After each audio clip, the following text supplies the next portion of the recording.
Elvis Presley stood in the hallway of Graceland, phone pressed to his ear, and what he heard made his blood run cold. His father, Vernon, had just told him he was getting remarried. Less than 2 years after Gladys Presley's death, the woman who had been Elvis's entire world, the mother he'd loved more than life itself. Elvis's response was immediate and devastating. He slammed the phone down and disappeared for 3 days. Nobody could find him. Not Colonel Parker, not his Memphis Mafia, not even his closest friends. When he finally resurfaced, Elvis looked like he'd aged 10 years. His eyes were red and hollow, and he told Vernon something that would shake their relationship to its core. But what happened at that wedding 6 weeks later would change everything, because Elvis showed up and gave a speech that left every single person in that room sobbing. A speech that revealed the depth of his grief, his anger, and ultimately his capacity for forgiveness. A speech that showed the world who Elvis really was when stripped of all the fame and the image. This is the story of Vernon Presley's second wedding, and the moment Elvis had to choose between holding on to his pain or letting his father find happiness again. It was July 3, 1960. Elvis had been home at Graceland for just 2 weeks after completing filming on GI Blues in Hollywood. He was exhausted but happy to be back in Memphis, back in the home he'd bought for his mother before she died. Gladys Presley had passed away on August 14, 1958, at only 46 years old. Heart failure brought on by hepatitis and years of heavy drinking. Elvis had been serving in the army in Germany when she got sick. He'd gotten emergency leave and rushed home, but by the time he arrived, she was barely conscious. Her death destroyed him. Everyone who knew Elvis said he was never the same after Gladys died. She'd been his confidant, his protector, his emotional anchor since childhood. They'd had an unusually close relationship, even speaking their own baby talk language to each other well into Elvis's adulthood. After her death, Elvis spiraled. He couldn't sleep in his own bedroom at Graceland because it was too close to where his mother had died. He'd wander the halls at night, talking to her portrait, crying for hours. He gained weight, couldn't focus on his work, and seemed to be going through the motions of being Elvis Presley while the real person inside was shattered. Vernon had struggled too. He'd loved Gladys despite their tumultuous relationship, despite her jealousy and drinking and the fights they'd had over money in Elvis's career. When she died, Vernon was 63 years old, alone in a mansion with a grieving son who could barely look at him without thinking of his mother. That July afternoon, Elvis was in the music room at Graceland, half-heartedly playing piano when one of the household staff told him Vernon was on the phone. Elvis had been avoiding his father for weeks. There was tension between them that hadn't existed before Gladys's death, resentment that Elvis couldn't quite explain or justify. Elvis picked up the phone in the hallway. "Yeah, Daddy?" "Son, I need to talk to you about something important." Vernon's voice sounded nervous, almost guilty. "What is it?" Elvis asked, still distracted, still thinking about the song he'd been playing. "I've been seeing someone, a woman, named Dee Stanley. We met a few months back, and, well, we've gotten close." Elvis's attention snapped into focus. "You've been seeing someone?" "Yes, son, and I wanted to tell you that we're getting married next month, August 6th. The silence on the line was deafening. "Elvis, did you hear me?" "August 6th, Elvis's voice was barely a whisper. 2 days before the anniversary of Mama's death? Now, Elvis, I know the timing might seem what, Daddy? It's been less than 2 years, not even 2 years since Mama died, and you're already replacing her?" "I'm not replacing anyone, son. I'm just trying to find some companionship in my companionship. Is that what you call it? Mama's barely cold in the ground, and you're bringing some woman into her house, into her home, to take her place." "Elvis, you need to calm down and listen." But Elvis didn't let him finish. He slammed the phone down so hard the receiver cracked. Then he grabbed his car keys and walked out of Graceland without a word to anyone. For 3 days, nobody knew where Elvis was. His Memphis Mafia, The group of friends and employees who usually surrounded him were frantic. They checked his usual haunts, the movie theaters he'd rent out for private screenings, the restaurants he liked, the homes of his friends. Nothing. Colonel Parker was furious, demanding to know where his client had disappeared to. There were contracts to negotiate, appearances to schedule, money to be made. But nobody could find Elvis. Vernon was beside himself with worry and guilt. He called Dee Stanley, the woman he was planning to marry, and told her what had happened. Dee was a divorced mother of 3 boys, originally from Virginia. She'd met Vernon at a social function in Nashville, and they'd connected over their shared experiences of loss and loneliness. "Maybe you should postpone the wedding," Dee suggested gently. "Give Elvis more time to adjust." But Vernon was stubborn. "My son is grieving, and I understand that, but I can't put my life on hold forever. Gladys wouldn't have wanted me to be alone for the rest of my days." What Vernon didn't understand, what he couldn't see, was that Elvis wasn't just grieving his mother. He was angry. Angry at God for taking her so young. Angry at himself for being in Germany when she got sick. Angry at his father for not taking better care of her. And now, angry at Vernon for trying to move on while Elvis was still drowning in grief.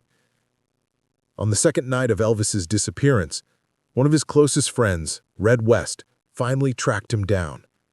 Elvis was at a cheap motel on the outskirts of Memphis, registered under a fake name. Red knocked on the door for 10 minutes before Elvis finally opened it. "Go away, Red." "Not a chance, E. Everyone's worried sick about you." Elvis let him in. The room was a mess. Empty bottles, untouched food, and Elvis looked terrible. Unshaven, eyes red from crying, still wearing the same clothes he'd left Graceland in 3 days earlier. "Your daddy's real torn up," Red said carefully. "He's worried about you." "He should have thought about that before he decided to replace Mama," Elvis said bitterly. "That's not what he's doing, man. He's lonely. He's trying to find some happiness." "Happiness?" Elvis's voice cracked. "How can he be happy? How can he even think about being with another woman when Mama is gone? When she loved him so much, despite everything, despite all his failings?" Red sat down on the edge of the bed. "What failings are you talking about, E?" And that's when it all came pouring out. All the resentment Elvis had been carrying since his mother's death. The resentment he'd never voiced before. He never appreciated her, Red. Never. Mama worked herself to death, literally worked herself to death, trying to take care of us when I was growing up. She'd work night shifts at the hospital, doing laundry, anything to keep food on the table. And where was Daddy? Out drinking, getting into trouble, going to prison for forging a check. Elvis stood up and started pacing. "When I started making money, when I could finally give Mama everything she had ever wanted, Daddy suddenly decided he wanted to be involved, wanted to manage my money, wanted to be my business manager. And Mama, sweet Mama, she never said a word against him. She just let him take over, even though she knew he wasn't good with money." "Elvis, your daddy was trying his best." "His best killed her, Red," he shouted. "The stress, the pressure, all of it. She was drinking because she couldn't handle the fame, couldn't handle what my career did to our family. And Daddy never helped. He just took the money and the status and let Mama fall apart." Red let Elvis vent. Let him say all the things he'd been holding inside for 2 years. All the grief and anger and guilt that had nowhere to go. Finally exhausted, Elvis sat back down. "And now he wants to bring some stranger into Mama's house? Give her Mama's rooms? Pretend like Mama never existed?" "Your daddy loved your Mama, E. You know that. If he loved her, he'd wait. He'd give her memory more respect than this." "How long should he wait? 5 years? 10? The rest of his life?" Elvis didn't have an answer for that, because the truth was, no amount of time would feel like enough.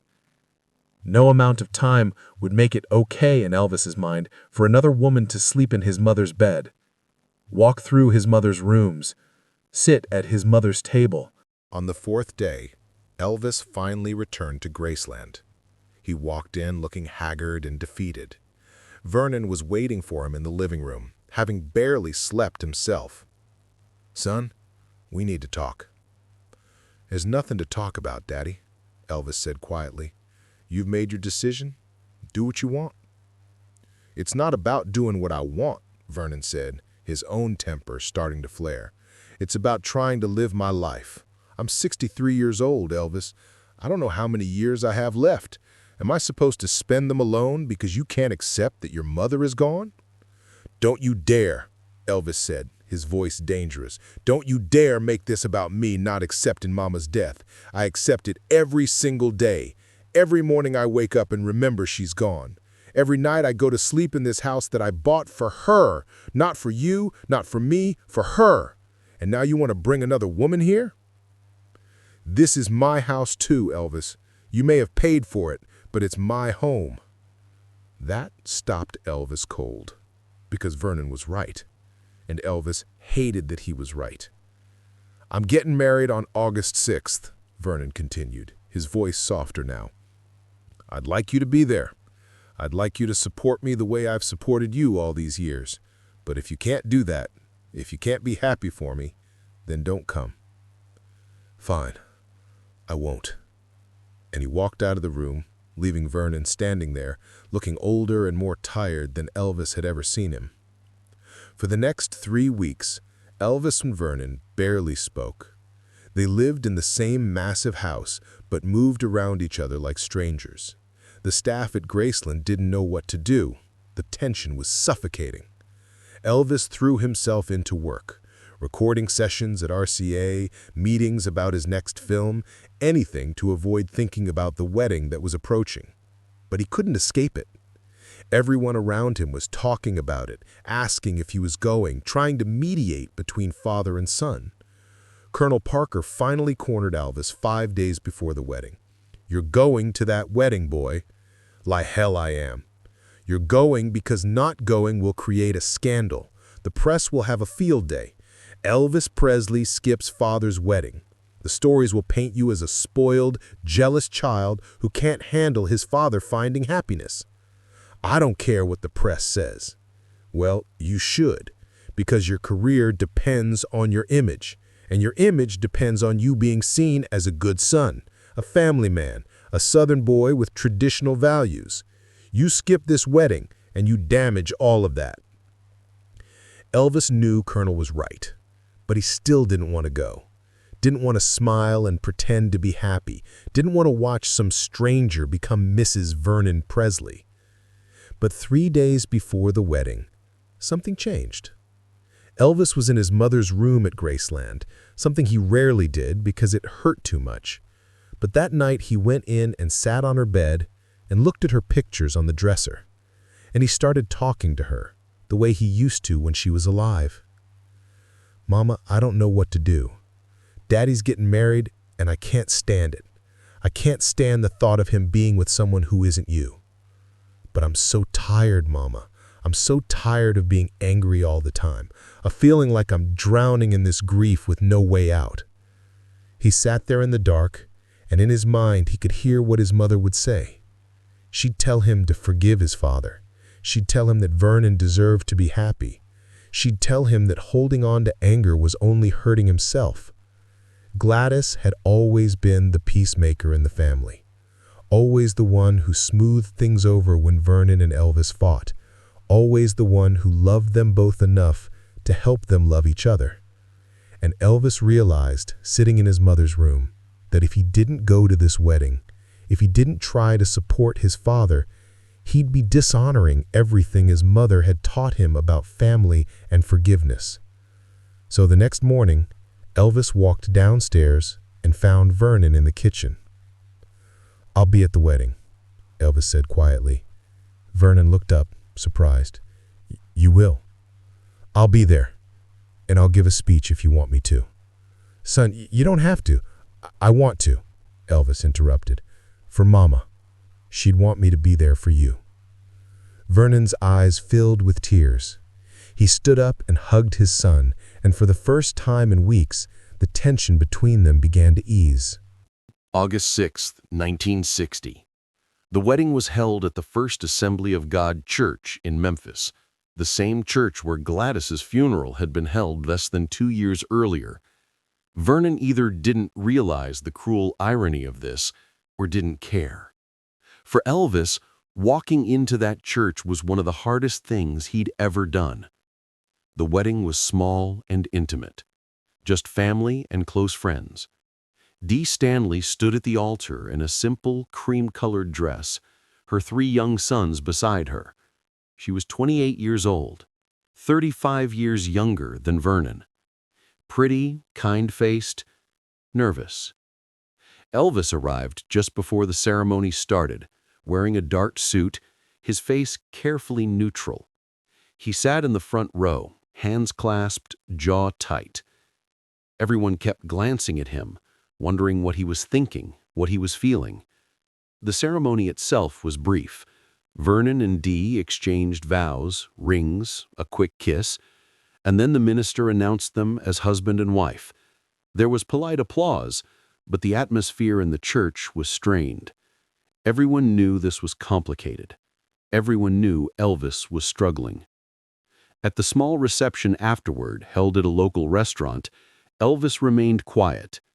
He accepted congratulations from guests, shook hands, smiled when appropriate.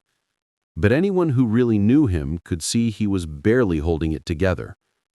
Then came the moment for speeches.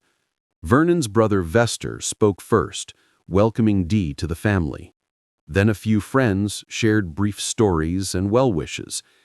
And then Vernon stood up. "My son Elvis has something he'd like to say." The room went completely silent.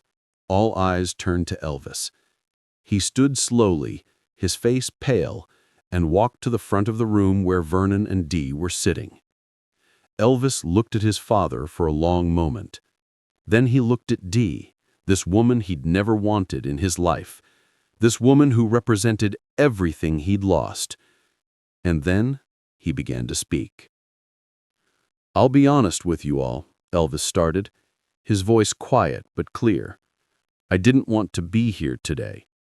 When Daddy told me he was getting married, I was angry, angrier than I've been in my whole life." People shifted uncomfortably in their seats.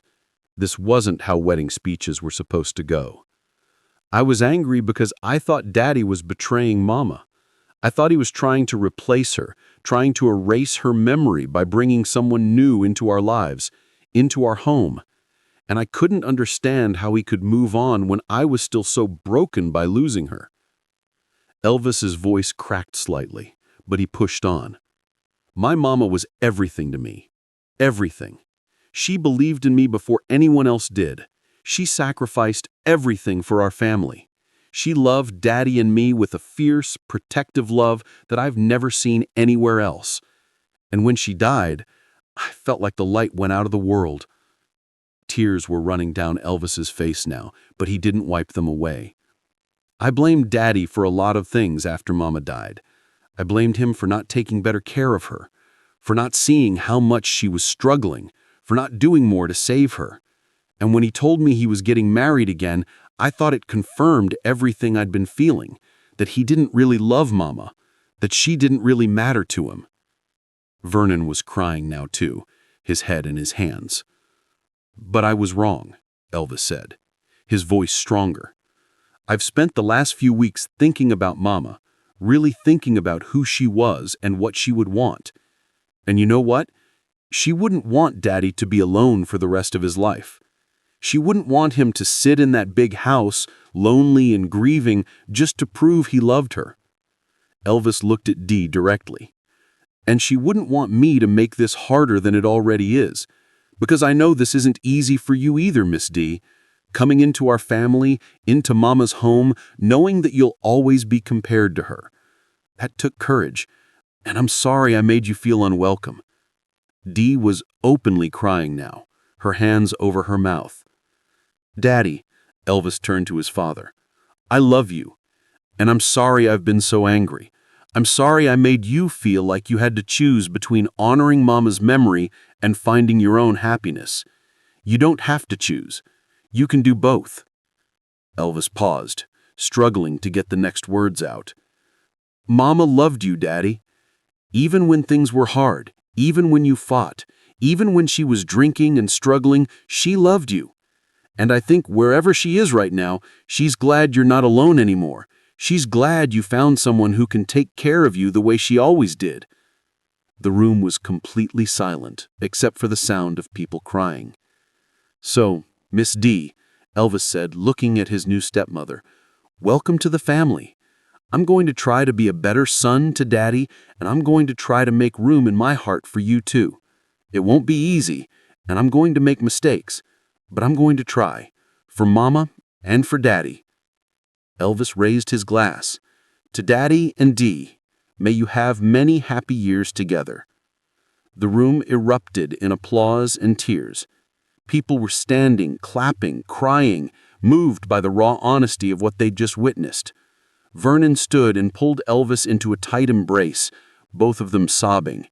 "Thank you, son," Vernon whispered. "Thank you." Dee approached tentatively and hugged Elvis too. "I'm not trying to replace your mother," she said softly. "I could never do that. I just want to make your daddy happy." "I know," Elvis said. "I know that now." That speech became legendary among those who were there. Stories about it spread through Memphis and beyond. People talked about how Elvis Presley, the king of rock and roll, had stood up at his father's wedding and given the most honest, painful, beautiful speech anyone had ever heard. The relationship between Elvis and Dee was never easy. There was always tension, always that underlying resentment that Elvis couldn't completely let go of. Dee moved into Graceland with her 3 sons, and Elvis struggled with seeing another woman in his mother's space, another family taking up residence in the home he'd built for Gladys. But he tried. He really tried. He was civil to Dee, kind to her sons. He made an effort to include them in family events, to acknowledge them as part of his life. And his relationship with Vernon improved dramatically. The anger and resentment that had poisoned their connection after Gladys's death began to fade. They talked more, laughed more, found their way back to each other. Vernon and Dee's marriage lasted 8 years. They divorced in 1968, and Vernon never remarried. He told friends that while he'd cared for Dee, no one could ever truly replace Gladys in his heart. Elvis, by then, had made peace with his father's choices and supported him through the divorce. When Vernon died in 1979, 2 years after Elvis's own death, he was buried next to Gladys at Graceland. His will specified that he wanted to be with his first wife, the love of his life, the mother of his son. Looking back, that wedding speech was a turning point for Elvis. It was the moment he chose forgiveness over anger, love over resentment, grace over bitterness. It was the moment he honored his mother not by clinging to his grief, but by letting his father find happiness. The people who were at that wedding never forgot it. They spoke about it for years afterward, about how Elvis had transformed what should have been an awkward, uncomfortable event into something profound and moving. "I've been to hundreds of weddings," one guest said years later, "but I've never seen anything like Elvis's speech that day. He didn't hide his pain or his anger. He laid it all out there, raw and honest. And then he chose to rise above it, to be better than his pain." That's the Elvis I'll always remember. Not the jumpsuits or the movies, but the man who stood up at his father's wedding and chose love. Elvis Presley found out his father was remarrying less than 2 years after his mother's death. He was devastated, angry, and felt betrayed. But on that August day in 1960, he walked into a church and gave a speech that revealed the depth of his character, his capacity for growth, and his willingness to honor his mother by letting his father live. It wasn't perfect. The relationship with Dee was always complicated, But in that moment, Elvis showed the world who he really was. Beneath all the fame and the image, he was a son who loved his mother desperately, and a son who loved his father enough to let him be happy. And that, more than any song he ever sang or movie he ever made, is the legacy that matters most. If this story of forgiveness and family moved you, make sure to subscribe and hit that like button. Share this with someone who needs to hear about the power of letting go of anger and choosing love. Have you ever had to forgive a family member for something that felt unforgivable? Let us know in the comments. And don't forget to ring that notification bell for more powerful true stories about the moments that define us.